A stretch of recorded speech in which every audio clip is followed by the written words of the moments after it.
আপনাদের একটা বিশেষ ভিডিও বার্তা দিয়ে ট্যাগলাইনে আনতে চেয়েছি যে এই লোকটাকে দেখতেছেন আপনারা আমার স্ক্রিনে। সে তার বড় ভাই, সে রিক্সা চালাচ্ছে। তার বড় ভাই তাকে কষ্ট করে মানুষ করেছেন, অনেক কষ্ট করে পরিশ্রম করে রিক্সা চালিয়ে তাকে মানুষ করেছেন এবং তাকে মানুষ করে সে এখন সরকারি চাকরি পেয়েছেন। সে এখন বাইকে এসে বলছে আমি রিক্সা চালাই, এতদিন তো তুমি চালিয়েছো, আমি তোমাকে চালিয়ে বাসায় নিয়ে যাবো আজ। মানে বলতে চাচ্ছি ভাই এক রক্তের বাঁধন, যদি কোনো কারণে হয় নারীরও কারণ। এটা একটা মানুষ বলে থাকে, আসলে অনেক সময় হয় কি অন্য কোনো কারণ হয়, শুধু নারীর যে যে দোষ এটা না, এটা ভুল না। আমি যেটা বাস্তব সেটাই বললাম আপনাদের কাছে, আপনারা হয়তো অনেক কিছু মনে করতে পারেন, কিন্তু বাস্তব কি অনেক সময় সমস্যা হয়, সম্পদের সমস্যা হয়, পারিবারিক কোনো অন্য কোনো সমস্যা হয়, যেটার কারণে সমস্যাগুলো তৈরি হয় বা ভুল বোঝাবুঝি হয়, নারীর কারণে হয়, মানে বিভিন্ন কারণ হলেই সমস্যাগুলো দেখা যায়। তো আমি বলবো যে বাংলাদেশ, আমাদের যে অবস্থান বাই বাই যে সম্পর্কটা, এটা বন্ধন রাখার জন্য আপনার ফ্যামিলিগত আপনার কাছে যেটা আমি একটা মেসেজ দিতে চাই, ভাইয়ের বন্ধন রাখার জন্য বাই বাই বন্ধন পুরো ফ্যামিলিকে আলগে রাখাটা কোনো টাফ এখনকার যুগে কঠিন একটা বিষয়। তারপরও বলছি, আমি যতটুকু আমার এই বয়সে থেকে আমি উপলব্ধি করেছি সেটা আপনাদের সাথে শেয়ার করতেছি।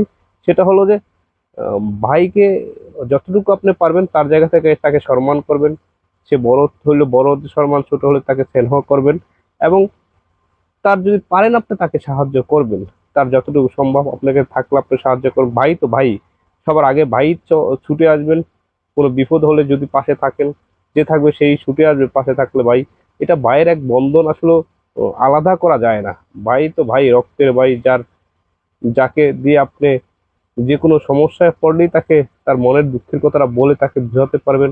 এবং বড় আমি এখন পর্যন্ত যে সমস্যাটা সামনে, মানে আমার ফ্যামিলিতে আমি যেটা পেয়েছি সেটা হলো যে দেখেন, এখন সবচেয়ে ইম্পর্টেন্ট হলো ফ্যামিলির ভিতরে মা বাবা। মা বাবা যদি কোনো কারণে কোনো সন্তানকে ভালো কম বাসে, যে ওর টাকা আছে ওকে ভালোবাসবো না, ওর টাকা নেই তাকে ভালোবাসবো কম, এরকম যদি হয়, সে আমাকে বেশি কিছু দেয় তাকে ভালোবাসবো বেশি, এরকম কিছু হলে মনে রাখবেন অশান্তি বা বন্ধন থেকে আলাদা হয়ে যায়।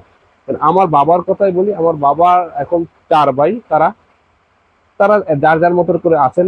আমরা দুই ভাই এবং আমাদের পরিবারটার মধ্যে দুই ভাই এখনো যে পরিমাণ মিল আছে থাকবে, এই অবস্থায় থাকে মিল। যখন সংসার বা বড় ধরনের হয়ে যায় তখন যেন আমার পরিবার থেকে আমার চাচারা সবাই যার যার মতো, তার ছেলে সন্তান বড় হয়ে গেছে, বিয়ে দিচ্ছে, আমরা বিয়ে করেছি, আমার বোন বিয়ে দিয়েছি, সবাই সবার জায়গা থেকে আলাদা হয়ে গেছে। আমার একটা মেসেজ হলো, আলাদা হয়ে গেলেও তাদেরকে বন্ধনটা টিকিয়ে রাখার জন্য সবার প্রতি সবার ভালোবাসা থাকা প্রয়োজন।